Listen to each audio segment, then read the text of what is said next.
जय श्री राम। स्वागत एक बार फिर से आपका अपने ही चैनल जे वीडियोस में। अभी तक हमने एपिसोड में देखा कि बहुत ही कठिन घड़ी आ गई है अयोध्या के लिए, या फिर यूं कह लें प्रभु श्री राम जी के लिए और देवी उर्मिला के लिए। जाते जाते भी उन्होंने धर्मपरायणता की एक ऐसी परीक्षा देखी कि उस परीक्षा में या तो भाई या तो रघुकुल की बात आ गई, और जहां भाई या रघुकुल की बात आए वहां कुल के लिए बलिदान देने में रघुवंश कभी पीछे नहीं है। यही सोच करके लक्ष्मण जी ने सहर्ष उस कक्ष में जाने के लिए अपने आप को आगे किया कि मैं जाऊंगा और मैं मृत्युदंड स्वीकार। प्रभु श्री राम जी ने जिस प्रकार से माता सीता का जब परित्याग किया, वो समय जब था उनके लिए सबसे कठिन था। सेम वैसे ही सीक्वेंस आ गया है कि अब लक्ष्मण जी को उनको मृत्युदंड देना है और निर्णय नहीं कर पा रहे हैं। उन कांटों के उन सोने के बने कांटों के बिस्तरों पर सोना बहुत आसान नहीं था प्रभु श्री राम जी। लेकिन अभी यहाँ पे एक निर्णायक पल ये आने वाला है कि किस प्रकार से भरत और शत्रुघ्न को भी प्रभु श्री राम जी से पहले जाना होगा, ये हमें पता है। क्या तरीका निकालेगी नियति, ये हमें एपिसोडों में पता चलेगा। तो बिना विलंब के शुरू करते हैं एपिसोड 304 पार्ट 1। राम भैया, आप मेरी चिंता छोड़ दीजिए। संभव है यही विधि का विधान हो, मेरी नियति हो। आप केवल अपने धर्म का पालन कीजिए भैया, मुझे कुछ नहीं होगा। आप अपने वचन का पालन कीजिए लक्ष्मण। मैं इस संसार में कुछ भी कर सकता हूं लक्ष्मण, किंतु मेरे लक्ष्मण को मृत्यु दंड ये मुझसे नहीं होगा भैया, ये मुझसे नहीं होगा लक्ष्मण, ये मुझसे नहीं होगा।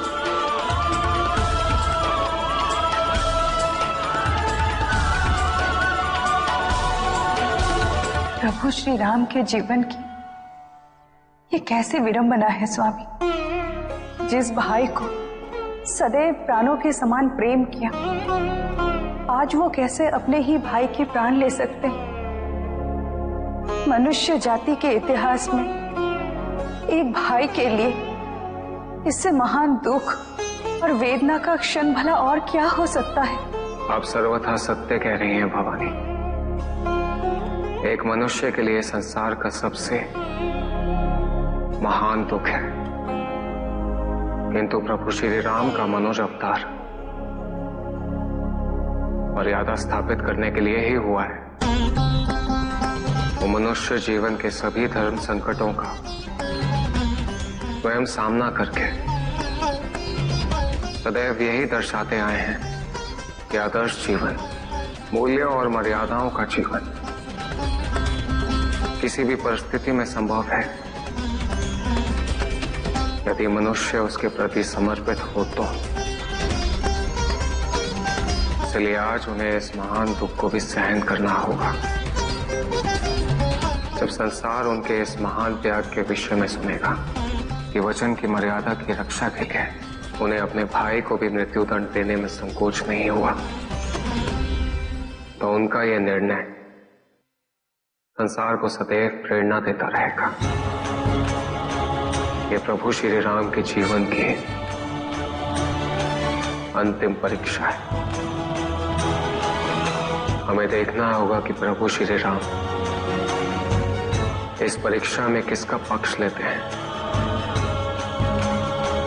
धर्म का या भ्रातृ प्रेम का।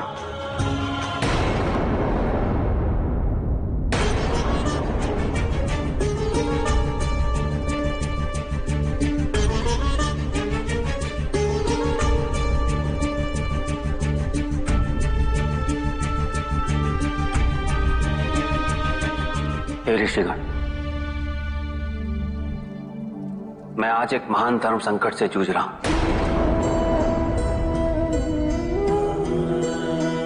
एक और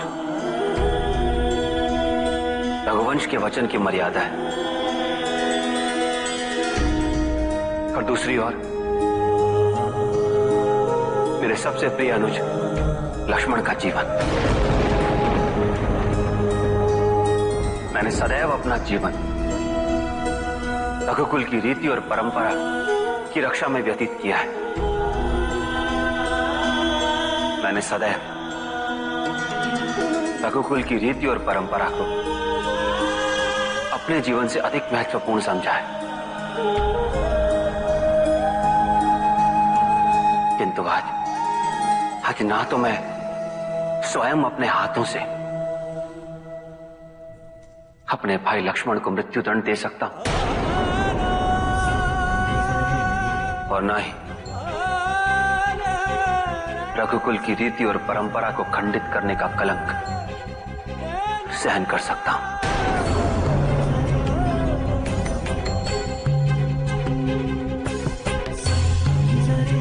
मेरा मार्गदर्शन करें।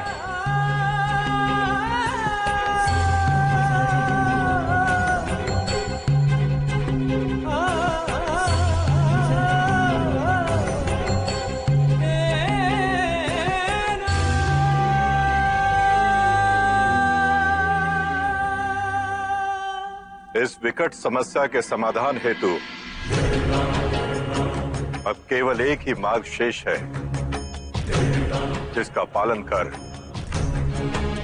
न तो रघुवंश की मर्यादा भंग होगी और न ही राम को अपने सबसे प्रिय अनुज को मृत्युदंड देना पड़ेगा।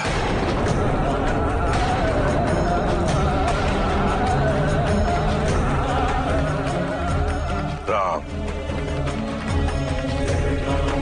तुम अपने अनुज लक्ष्मण का परित्याग कर दो पुत्र।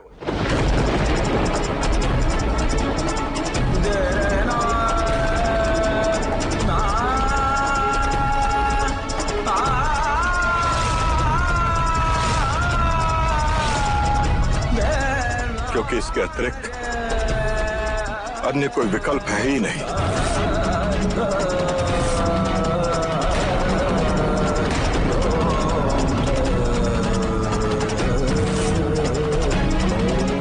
राम, इस विकट दुविधा और दुख से मुक्ति का अब केवल यही एक मार्ग शेष है पुत्र।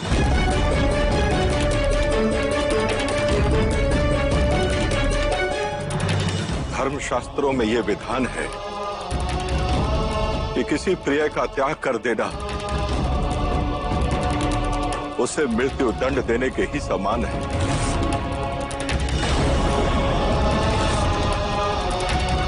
तुम्हें इस महान दुख और दुविधा से केवल इसी प्रकार मुक्ति मिल सकती है पुत्र।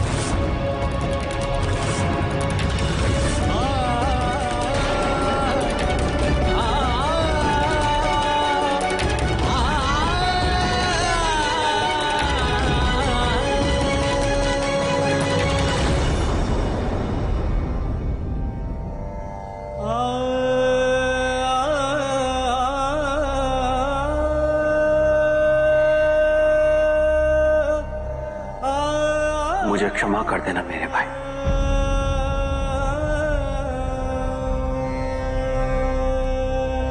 तुम्हारे प्राणों की रक्षा हेतु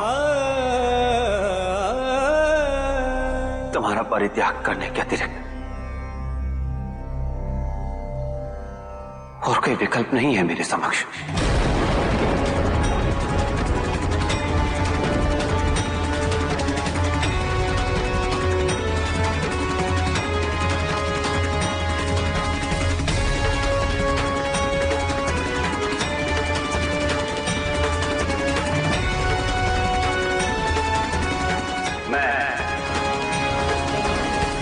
रघुकुल वंशी दशरथ नंदन राम अपने वचन की मर्यादा की रक्षा हेतु समस्त पूर्वज, समस्त देवता, समस्त पंच तत्वों और यहां उपस्थित सभी ऋषियों और गुरुजनों को साक्षी मानकर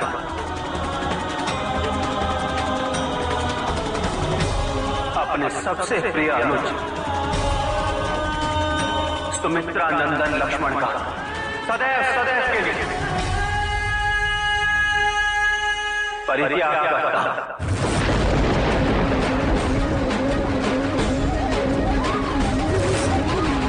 लक्ष्मण राम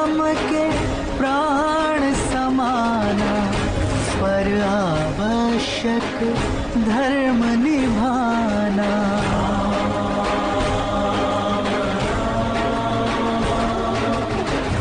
ऐसी परीक्षा राम ने दीनी, त्याग लखन सब सिद्ध कर दीनी।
कहा जाता है कि एक धर्मपरायण और सम्मानित व्यक्ति के लिए मृत्यु केवल एक प्रकार की नहीं बल्कि अनेक प्रकार की होती है। यदि कोई बहुत प्रतिष्ठित व्यक्ति हो और उसकी प्रतिष्ठा उससे छीन ली जाए, उसका सम्मान उससे छीन लिया जाए, तो वो भी उसके लिए एक प्रकार की मृत्यु है। प्रभु श्री राम जी ने लक्ष्मण से अपना संबंध छोड़ दिया, अपने संबंध को उनसे छीन लिया, वो लक्ष्मण जी के लिए मृत्यु के समान ही दंड है। आपकी कोई ऐसी प्रिय वस्तु, प्रिय चीज जो आपसे ले ली जाए तो पीड़ा जो हो वो मृत्यु के समान हो, वो मृत्यु के। लक्ष्मण जी का सारा जीवन प्रभु श्री राम जी के लिए समर्पित था और यूं कह लें कि उनका जीवन उनके अलावा कोई था ही नहीं, प्रभु श्री राम जी के लिए ही वो जीवन। अब जब उनसे वो अलग हो जाए तो उसके बाद मुझे नहीं लग रहा कि वो जीवित भी रह पाएंगे, क्योंकि जिस प्रकार से अभी हमने देखा स्लोमो में कि वो धीरे धीरे उनको सारी मेमोरीज याद आ रही हैं, तो मुझे नहीं लग रहा कि वो जीवन व्यतीत कर पाएंगे, जीवित रह भी पाएंगे। देखना ये भी है कि किस प्रकार से एक सर्पदंश के बाद स्वप्न में देखा था देवी उर्मिला ने कि एक सर्पदंश के बाद इनका शरीर जो है वो जमीन पर पड़ा हुआ है, धरती पर पड़ा हुआ है और इनके प्राणों को काल लेकर के अपने साथ जा रहा है। क्या ये घटना का पूर्वाभास है?